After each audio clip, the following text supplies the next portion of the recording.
Hey everyone, so this post I will be talking about the discussion involving racial inequality and poverty.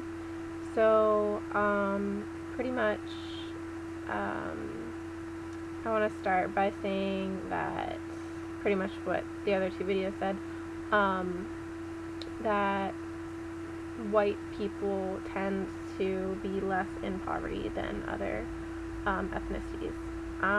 So I reasons I think this is because um, white people are seen to be more privileged, but I think because um, in this country there's been like white people have always been the majority, and you know Latinos or African Americans or Native Americans or Indians have always been the minorities. So so that doesn't really help that their case for less poverty, to be less poverty stricken.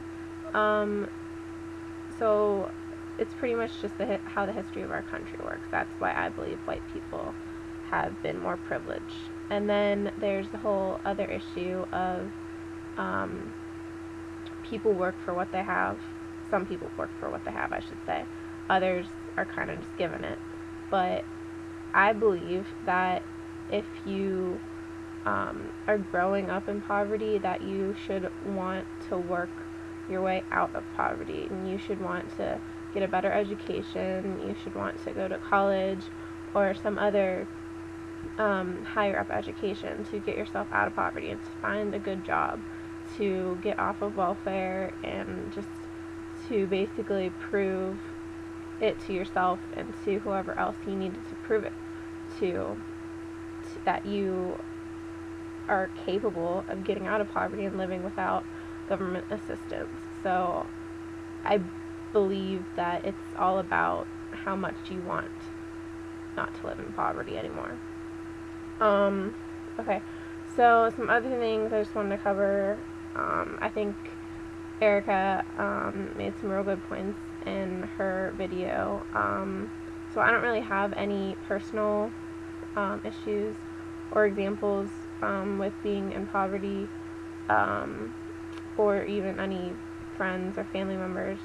But I just, some things from chapter 4 here that I wanted to point out was pretty much just like the stigmas of poverty and everything that goes along with that. So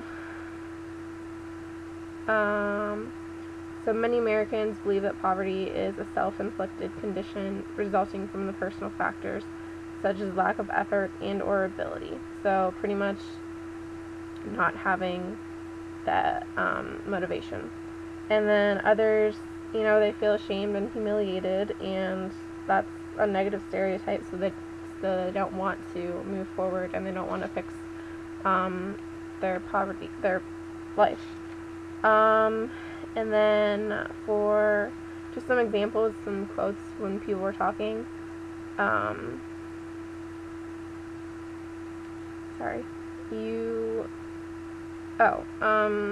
Who said this? Amy on page 93 said that you should look at welfare as something that you are always going to get. You should always look to the future and see that you've got to get off it.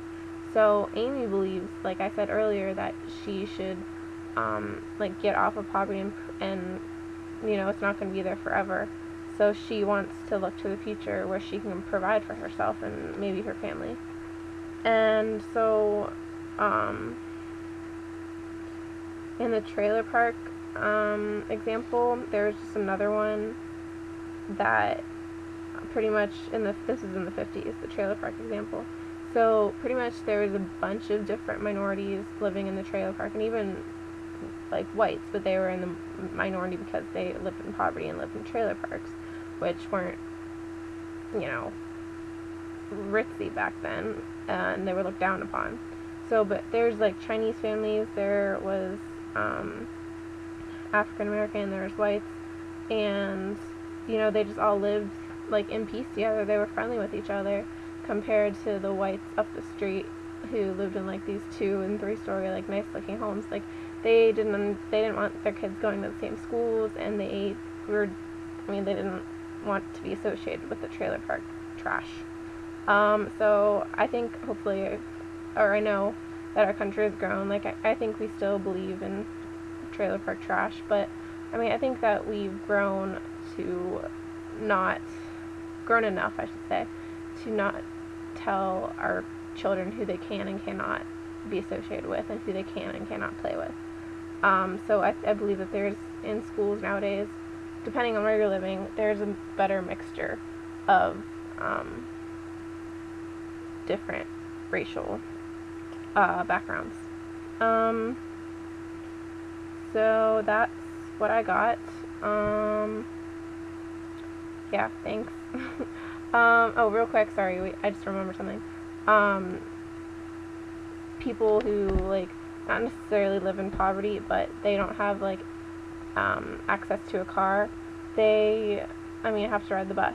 So it's hard for people who own cars to understand, like, why these people need to ride the bus every day as opposed to, like, getting on work that time. So